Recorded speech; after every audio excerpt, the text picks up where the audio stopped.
E aí, moçada, como é que estamos? Tudo bem? Pois é, vamos fazer um videozinho aí falando de Grêmio, falando sobretudo do que está acontecendo relacionado com os jovens. Eles, a gurizada, os guris, o sol reluz lá fora e maravilhoso inverno gaúcho de primeiro nível, temperaturas maravilhosas, e nós só podemos dizer obrigado, obrigado, Mãe Natureza, e desfrutar dessa temperatura maravilhosa. E quem puder, ajude quem esteja passando frio. Ajude com o que puder, com comida, com roupa, com agasalhos, com cobertas. E quem puder aproveitar e desfrutar do frio, que assim o faça, bebendo um bom vinho, um chocolate quente, um chocolate, ou capaz, desfrutando a neve pela Serra Gaúcha nos dias que ainda estiverem. Mas o nosso assunto aqui hoje é Grêmio. E o nosso assunto aqui é Grêmio e a gurizada do Grêmio. O negócio é o seguinte: quer saber um pouco mais sobre isso?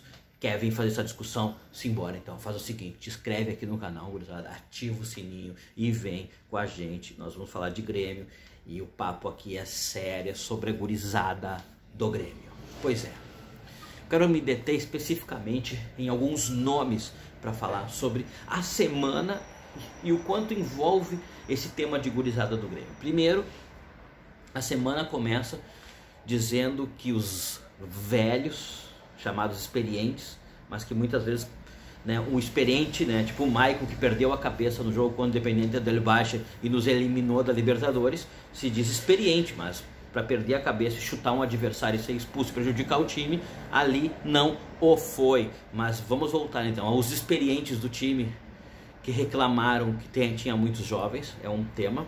Segundo tema, os jovens que podem ser vendidos: Ferreira, Juan, Tonhão. Ferreira, Juan, Tonhão e Matheus Henrique. Pois é, o Grêmio, e esse é o primeiro ponto que eu quero tocar com vocês, o Grêmio estaria indo ao mercado liquidando os seus jovens. E por muitas vezes e por muitos momentos eu vim aqui falar com vocês e falei: o que o Romildo recebeu do Fábio Koff? O que o Romildo recebeu do Fábio Koff quando o Romildo assume a presidência do Grêmio? Ele recebeu um potinho cheio de ouro, contendo Luanes, Cebolinhas, Matheus Henriques, Artures, Wallaces. Ele recebeu um montão desses grandes jogadores, e o último lá da fila se chamava Pedro Lucas. Pois o senhor Romildo, que adora vender e vem encher a boca falar em superávit, isso é um tema inclusive que a gente tem que falar um pouquinho aqui também. Ou afinal de contas, o que é o superávit? Mas vamos lá, o senhor Romildo, que agora sabe que não vai conseguir terminar o ano no superávit se não vender pelo menos 3 desses aí, está liquidando mais uma vez o patrimônio do Grêmio. E o Romildo, e eu vou dar um exemplo bem claro do que é essa venda desses 4 jovens que estão sendo planteadas pelo Grêmio, porque muitos desses aí o Grêmio está oferecendo, o Grêmio está tentando fazer negócio. E eu vou dizer mais: Juan, Matheus Henrique, Ferreirinha, Tonhão, tá? São alguns que podem sair. Mas vamos lá, vamos falar de superávit. O que afinal de contas é um superávit? Só para deixar claro aqui, meus amigos, um governo nacional, ele tem superávit quando a balança comercial, ou seja, o que vende é maior do que compra. Nesse caso sobrou dinheiro, então se chama superávit.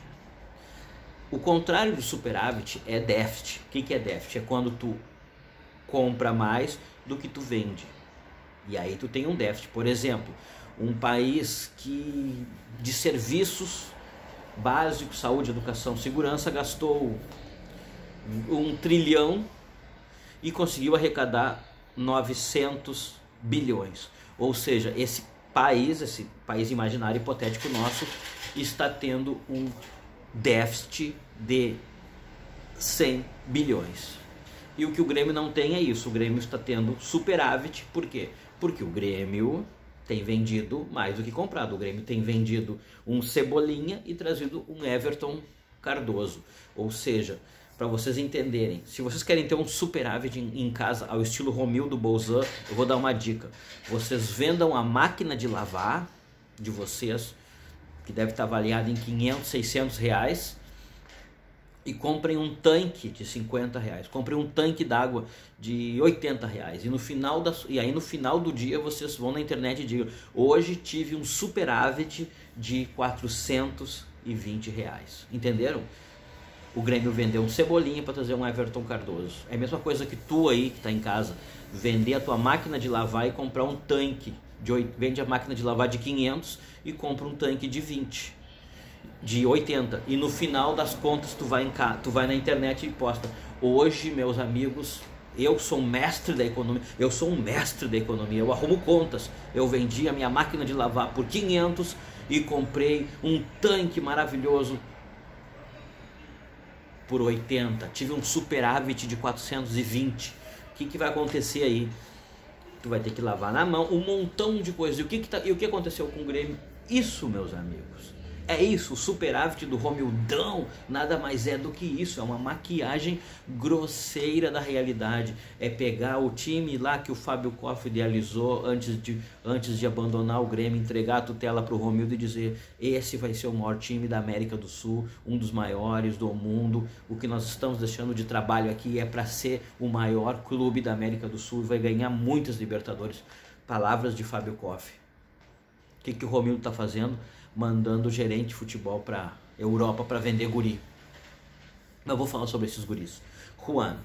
Quem é o Juan? Juan é um zagueiraço de primeiro nível, primeiro mundo, joga em qualquer time da Europa, um ano de Europa se adapta, joga em qualquer time. E o Grêmio está querendo mandar ele para o Sassuolo, ou melhor, o Grêmio não está conseguindo renovar com ele. E por que o Grêmio não está conseguindo renovar com ele? Vamos tentar destrinchar isso. O Grêmio não consegue renovar com o Juan por uma questão muito básica. Por que o Juan renovaria com um time que ele não vai jogar? O Grêmio não tem projeto para o Juan jogar a médio prazo. A única pessoa que pode fazer o Juan jogar é o Filipão. O Grêmio não tem projeto para o Juan jogar. E por que o Grêmio não tem projeto? Porque o Grêmio tem um time que não sabe se renovar. O Grêmio não sabe se desfazer dos velhos jogadores e ir introduzindo aos poucos. Não, o Grêmio, agora que o time entrou em crise e os velhos se esconderam, encheu de guri no time, mas o Grêmio não soube nunca fazer esse trabalho. Principalmente porque o Grêmio tinha um treinador que está até ganhando uns joguinhos aí no Flamengo, com um time de 200 milhões que ele queria, mas é que é um treinador bastante complicado. Daria para fazer uma coisa, mas um treinador que foi assim responsável por muitos problemas que nós tivemos em relação aos guris, como o TT, Diogo Rossi, Miguel Olaro, que nunca deu chance para esses guris. Então, por que o Juan renovaria hoje com o Grêmio para não jogar? O Juan jogou com um futuro enorme. Hoje tem a seleção brasileira olímpica jogando lá no Japão, e o Juan joga melhor que qualquer um que está lá dos zagueiros. Mas por que o Juan não está lá? Porque ele não jogou. Então não tem motivo para o Juan ter 23, 24 anos e ser reserva no Grêmio. E por isso que o Juan não quer aceitar nenhuma proposta. E aí essa direção tem uma tática que é lamentável, que ela sempre faz vazar um valor que não é o valor que o cara pede, como se fosse aquilo, e ela entra em atrito com os jogadores. E muitos jogadores, por ter muito amor ao clube, aos companheiros, à torcida, acabam renovando e aceitando, como é o caso do Ferreirinha e o tal dos 1 milhão que o Ferreirinha jamais pediu e que se vazou na imprensa maldosamente. Outro jogador, Ferreirinha. Ferreirinha é o jogador que o Grêmio quer vender? Sim, o Grêmio nunca, desde que o Ferreirinha subiu, o Grêmio nunca teve a percepção de que o Ferreirinha seria esse craque, esse jogador importante que a gente sabe que ele é e vem demonstrando o seu. O Grêmio nunca teve esse tino com ele. O Grêmio sempre quis, né? O Grêmio sempre fez desdém do Ferreirinha. E o Ferreirinha é mais um que está saindo. Outro que pode sair, Tonhão. Tonhão para muitos não é um grande jogador, não sei o que, mas o Tonhão como zagueiro jovem no futebol brasileiro, ele é sim um grande jogador, sim importante, tem jogado os últimos jogos, tem jogado bem os últimos jogos, não falhou em nenhum dos 2 últimos jogos, jogou um bom futebol e é um jogador que tem um passe, que tem uma velocidade de saída de bola que é muito interessante no futebol, principalmente brasileiro, sul-americano. Muita gente vai dizer que o Tonhão não joga nada, eu vou respeitar, mas lamento dizer, tu é cego, meu camarada. Se tu acha que o Tonhão não joga nada, ó, cegueta é tu, não tenho muito que te ajudar, não tenho como te ensinar futebol. Se tu acha que o Tonhão não joga nada, ó, o problema é teu. Outro jogador que pode sair do Grêmio também, é o Matheus Henrique, né, que tem um negócio avançado. Matheus Henrique, eu acho que desses é o que já atingiu o Juan precisa sair para não se tornar um Matheus Henrique, ter 24 anos e estar jogando no Brasil ainda. E sabe, então o Matheus Henrique está bem. Venderia o Matheus Henrique e trata de ganhar alguma coisa, cara. Esse negócio de vender a máquina de lavar, comprar um tanque e sair divulgando que tem superávit, lorota. Mas por falar em categoria de base, eu quero falar então numa provável volta de Pedro Rocha. Pedro Rocha da categoria de base do Grêmio, grande jogador, foi grande jogador, não jogou mais partidas pelo Grêmio, não foi maior no Grêmio, ele não foi maior porque o Roger Machado insistia na época com um esquema com o Henrique Almeida no final e no início com o Bobô. Perdemos um ano e alguns meses com o Bobô, que não jogava absolutamente nada, enquanto o Pedro Rocha assistia. Quando o Renato chega, ele centraliza melhor o Pedro Rocha começa a jogar centralizado, fazendo a jogada com o Luan ali, de quem fazia o falso 9, ele cresceu muito. O Pedro Rocha tem uma característica no futebol brasileiro que é rara. O Pedro Rocha é um jogador que tem tabela de um toque com espaço mínimo, e aí eu vos convoco a olhar lances do Pedro Rocha. O Pedro Rocha, ele muito mais do que ser um jogador que vai para cima, ele num pequeno espaço de tempo, ele consegue fazer 2-1. Ele é um cara que consegue jogar de costa, ele tem a qualidade de jogar de costa para o zagueiro como centroavante, ele tem uma velocidade de extrema com uma categoria de jogar de costa de centroavante. É uma bela contratação, eu espero que venha, é mais um da categoria de base e que vem para salvar o Grêmio. Pedro Rocha chegando, eu não tenho nenhuma dúvida. Eu fico muito feliz com a contratação do Pedro Rocha, eu vou dizer para vocês. E Pedro Rocha muda um pouco o status do Grêmio. Eu imagino que um ataque que o Pedro Rocha possa ser o 9, um ataque que o Pedro Rocha for o 9, Ferreirinha de um lado e Douglas Costa do outro, não é esse time de agora, o Grêmio ficaria letal, inclusive para ir para as cabeças e para disputar a Copa do Brasil de igual para igual com qualquer time.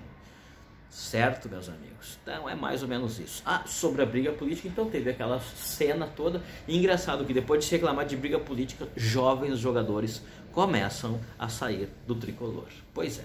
E tu aí, meu camarada? O que tu acha disso tudo? Acha que tem que vender os jovens? Tem que trazer jogadores rodados para ganhar alguma coisa? Acha? Então eu te pergunto, ganhamos o quê com essa velharia que vem de fora? Nada. Pega o histórico de todos os times do Grêmio e nós fizemos time em casa, com características de casa, jogando como casa. Se não for assim, o Grêmio não ganha. Falei e não vou voltar atrás. Um abraço para todo mundo, um beijo, e que venha sim o Pedro Rocha e que o Juan não saia e que o Grêmio possa deixar o Juan como titular, pois ele merece, tem um grande futebol e merece sim um planejamento a longo prazo para jogar, para ir para uma seleção, enfim, certo? Um abraço para todo mundo, fiquem bem, e pessoal do Rio Grande do Sul, vamos curtir este frio que tá maravilhoso. Olha esse sol, o sol faz uma contraluz, mas eu tive que deixar ele porque ele tá maravilhoso. Um abraço e dá-lhe Grêmio.